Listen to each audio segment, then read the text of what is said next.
ሰላም ሰላም ጤና ይስጥልኝ ክቡራትና ክቡራን የጠበቃ ዩሱፍ የዩቲዩብ ቻናል ተከታታዮች እንዴት ናችሁ? ወሳኝ የሆነ የህግ ምክርና ትንታኔ ይዤላችሁ መጥቻለሁ። ከቤትና ቦታ ጋር በተገናኘ አዲስ ውሳኔ ሰጥቷል። ይህን ውሳኔ የሰጠው እንግዲህ የፌዴራል ጠቅላይ ፍርድ ቤት ሰበር ሰሚ ችሎት ነው። እንደምታውቁት የፌዴራል ጠቅላይ ፍርድ ቤት ሰበር ሰሚ ችሎት የሚሰጣቸው ማንኛቸውም ውሳኔዎች በየትኛውም አካል በየትኛውም የሀገሪቱ ክልልና አካባቢ በየትኛውም ሰው ላይ አስገዳጅና ተፈጻሚ ናቸው። ጉዳዩ ምንድነው የሚለውን እነግራችኋለሁ። ባልና ሚስት እንግዲህ በትዳር ዘመናቸው በማህበር ተደራጅተው የቤት መስሪያ ቦታ ከከተማ አስተዳደር ይሰጣቸዋል። ብዙም ሳይቆዩ ግን ቤቱን ሳይሰሩ ባል ከዚህ ዓለም በሞት ይለያሉ። ባል ከሞቱ በኋላ እንግዲህ ሚስት በቦታው ላይ በግል ጥረታቸው ቤት ሰርተው መኖር ይጀምራሉ። የሟች ወይም የባል ልጅ ነኝ የሚል ከዕለታት አንድ ቀን የአባቴ ወራሽ ነኝ፣ ልጁ ነኝ የሟች ልጅ፣ ስለዚህ ቦታና ቤቱን ድርሻዬን ታካፍለኝ የአባቴን ድርሻ ግማሹን በሚል በሚስት ላይ በወረዳ ፍርድ ቤት አማራ ክልል ክስ ይመሰርታል። ሚስትም እንግዲህ ለማካፈል ፍቃደኛ ለመሆናቸውን በመግለጽ ይህ መጣው ልጅ ነኝ የሚለውም የመጣውም ሰው ደግሞ የሟች ልጅ አይደለም የሚልና የተለያዩ መከራከሪያዎችን ያቀርባሉ። ይህ ጉዳይ እንግዲህ ከወረዳ ፍርድ ቤት ጀምሮ እስከ የአማራ ክልል ከፍተኛ ፍርድ ቤት አድርጎ ከዛ የክልሉ ጠቅላይ ፍርድ ቤት ሰበር ሰሚ ችሎት አድርጎ እስከ ፌዴራል ጠቅላይ ፍርድ ቤት ሰበር ሰሚ ችሎት ድረስ ይደርሳል። ለዓመታትን ከፈጀ ክርክር በኋላ የፌዴራል ጠቅላይ ፍርድ ቤት እንግዲህ በዚህ ጉዳይ ላይ አስገዳጅ የሆነ ውሳኔ ሰጥቷል። ለውሳኔው መሰረት ያደረገው ሰበር ሰሚ ችሎቱ የህገ መንግስቱን አንቀጽ 40 ንዑስ አንቀጽ 7 ነው። እንደምታውቁት እንግዲህ በህገ መንግስቱ አንቀጽ 40 ንዑስ አንቀጽ 7 መሰረት መሬት ወይም ቦታ የህዝብና የመንግስት ንብረት ነው። ባለቤቱ መንግስት ወይም ህዝብ ነው። ግለሰቦች ያላቸው ዜጎች በተናጠል ያላቸው መብት በመሬት ላይ ወይም በቦታ ላይ የመጠቀም መብት ወይም የይዞታ መብት ነው እንጂ የባለቤትነት መብት የላቸው። አንድ ሰው እንግዲህ በመሬት ላይ ያለው መብት የይዞታ ወይም የመጠቀም መብት በመሆኑ ሟች ደግሞ በህይወት በነበሩበት ወቅት እንግዲህ ቦታውን ከሚስታቸው ጋር ከመረከብ ወይም ከመመራት በዘለለ ይሄን የማህበር ቦታ በዚህ ቦታ ላይ ቤት አልሰሩበትም። በመሆኑም እንግዲህ ሟች አባቱ የሌላቸውን መብት ልጃቸው ሊወርስ አይችልም። ቤቱን የሰሩት ሚስት ናቸው። ይህንን ቤት ደግሞ ሚስት ሲሰሩት በግል ጥረታቸው ባፈሩት ገንዘብ ነው፣ ሊያካፍሉ አይገባም በሚል ነው እንግዲህ ውሳኔ የተሰጠው ማለት ነው። ከዚህ እንግዲህ የምንረዳው አንደኛ ሟች የሌለውን መብት ወራሽ ሊወርስ እንደማይችል፣ ምክንያቱም የዚህ ልጅ ነኝ ብሎ የመጣው ግለሰብ አባቱ በዚህ ቦታ ላይ ቤት ሰርተው ቢሆን ኖሮ በቤቱ ላይም መብት ይኖራል። በቤቱ ላይ መብት ካለው ደግሞ ቤቱ ቦታውን ተከትሎ ስለሆነ ቤቱ የሚመጣው በቦታውም ላይ እንደዛው መብት ይኖራል። ስለዚህ አንድ ሰው ሟች የሌለውን መብት ወራሾች ሊወርሱ አይችሉም። ሟች እንግዲህ ባዶ ቦታ ጥሎ ከሞተ በዚህ ባዶ ቦታ ላይ ደግሞ ሌላ ሰው ቤት ከሰራበት የቦታውም የቤቱም ባለቤት የሚሆነው ቤቱን የሰራው ሰው እንደሆነ ልብ ማለት ያስፈልጋል።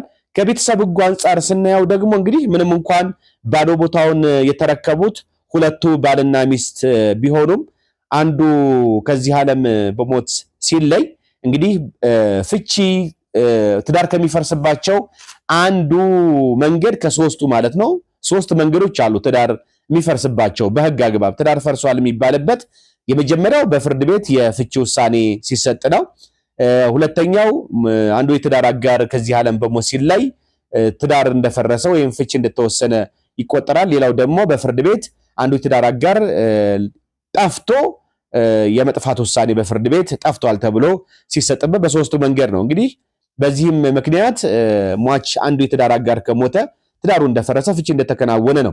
ከዛ በኋላ ከዚህ ከፍቺ በኋላ ወይም ትዳር ከፈረሰ በኋላ አንዱ የትዳር አጋር በግል ጥረቱ በሚያፈራው ንብረት የግል ሆኖ ነው የሚቀጥለውና ምንም እንኳን ሁለቱም የትዳር አጋሮች ባዶ ቦታ ቢመሩም ባዶ ቦታ ላይ ደግሞ ሌላው በግል ጥረቱ ቤት ከሰራ ያ ቤት የሰራው ሰው ብቻውን የቦታውም የቤቱም ባለቤት እንደሚሆንና ወራሾች ምንም አይነት መብት እንደሌላቸውና ጥያቄ ማቅረብ እንደማይችሉ ነው ትልቅ የሆነ ውሳኔ የተሰጠው። እንግዲህ በዚህ አይነት በማህበር ቦታ ላይ ብቻ ሳይሆን በሌሎች ተመሳሳይ ሌሎች ከቦታ ጋር በተያዙና ቤት በተሰራባቸው እንደዚሁም ደግሞ ሌሎች በዚህ በአናሎጂ ሌሎችም አይነት ጉዳዮች ላይ እንዳግባብነቱ እንግዲህ ይሄ ጉዳይ የራሱን ኢምፕሊኬሽን ይሰጣል ማለት ነው። በተመሳሳይ ጉዳይ ደግሞ ይሄ ሰበር ሰሚ ችሎቱ የሰጠው ውሳኔ አስገዳጅነት አለው፣ ተፈጻሚነት አለው ማለት ነው። ውድና የተከበራችሁ የፕሮግራም ተከታታዮች እንግዲህ የፌደራል ጠቅላይ ፍርድ ቤት ሰበር ሰሚ ችሎትም ይህንን ውሳኔ የሰጠው በቅጽ 26 በመዝገብ ቁጥር 20/20/27 ጥር 23 ቀን 2014 ዓመተ ምህረት ነው። ስለዚህ ለዛሬ እንግዲህ ቤትና ቦታን በተመለከተ የተሰጠውን አዲስ ውሳኔ በተለይም ከቤተሰብ ህጉና ከውርስ ህጉ ጋር በተገናኘ እንዲሁም የህገ መንግስቱን አንቀጽ 40 ንዑስ አንቀጽ 7 መሰረት አድርጎ ከመሬት የህዝብና የመንግስት ሀብት ወይም ንብረት ከመሆኑ ባለቤትነቱ የመንግስትና የህዝብ ከመሆኑ አንፃር ዜጎች ደግሞ ወይም ግለሰቦች በመሬት ላይ ያላቸው በቦታ ላይ ያላቸው የመጠቀም መብት እንጂ የይዞታ መብት እንጂ የባለቤትነት መብት እንደሌላቸው ከዛ አንፃር ተነስቶ ነው እንግዲህ የፌደራል ጠቅላይ ፍርድ ቤት ሰበር ሰሚ ችሎት ይሄንን አስገዳጅ የህግ ትርጉም የሰጠው። ከዚህ በፊትም ለእናንተ በተደጋጋሚ ባደረስኩት የህግ ምክር ይሄ ከባዶ ቦታውን መሻሻጥ ያው ጅምር ቤት አለበት መሰረቱ የወጣ እየተባለ ይሸጣል እንጂ ባዶ ቦታ ተሻሽጣው ሰዎች ባዶ ቦታ ሸጦልኛል ብለው በፍርድ ቤት ክስ ቢያቀርቡ ይህ ውል የተደረገው በህግ ባልተፈቀደ ቦታ የመሬት ወይ የማይሸጥ የማይለወጥ በመሆኑ በህግ በማይፈቀድ ወይም ኢሌጋል በሆነ ህገወጥ በሆነ ነገር ላይ በመሆኑ አንዱ ውል ከሚፈርስባቸው መንገዶች ደግሞ የውሉ ይዘት በህገወጥ መሆኑ እና ህጋዊ ያለመሆኑ በመሆኑ ብዙ ጊዜ በባዶ ቦታ ላይ የተደረጉ ውሎች ይፈርሳሉ። ሰዎችም ለመክዳት ሰዎች ሲያስቡ ከሚያነሷቸው የውሸት መከራከሪያዎች አንዱ ይሄ ነው። ስለዚህ ከፍተኛ ጥንቃቄ ማድረግ ይጠበቃል። በተለይም ባዶ ቦታ የምትገዙ ሰዎች ከፍተኛ ጥንቃቄ ማድረግ ያስፈልጋል። ገዙ ስታስቡ የራሳችሁን ጥንቃቄ አድርጋችሁ ወይም ግንባታ እንዲከናወንበት አድርጋችሁ ቤቱን ጠቅሳችሁ ያለውን ነገር ጠቅሳችሁ ካልሆነ በስተቀር አስቸጋሪ ሁኔታ ሊገጥማችሁ ይችላል። በተለይም ብዙ ሰው እንግዲህ የቤት ወይም ቦታ በጣም ተፈላጊ ከመሆኑ አንፃር አንገብጋቢ ከመሆኑ አንፃር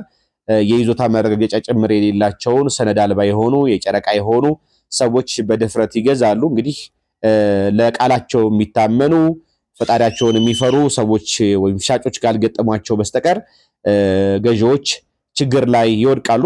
በተለይ በአሁኑ ሰዓት ሰው ህሊናውን ያጣበት ለገንዘብ ሲል ሁሉን ነገር በሚከዳበት ሰዓት ከፍተኛ ጥንቃቄ ያስፈልጋል። ውድና የተከበራችሁ ፕሮግራሜ ተከታታዮች እንዲህ አይነት ተግባር የምትፈጽሙ ሰዎች ደግሞ ለህሊናቸው ስትሉ ፈጣሪያችሁን ፈርታችሁ ከእንዲህ አይነት ድርጊት መታቀብ ያስፈልጋል። ሻመት አይኖርም። የምትበሉት አንድ እንጀራ ነው። ነገ ጧት መሞት ይመጣል። ብዙ ነገሮች አሉና አስፈላጊም አይደለም፣ አግባብም አይደለም፣ ለህሊናም ረፍት አይሰጥም። ስለዚህ በዚሁ አግባብ እንዲሆን ነው እንግዲህ አበዛውባችሁ የፕሮግራም ተከታታዮች መልካም ጊዜ እንዲሆንላችሁ እመኛለሁ። ባባይ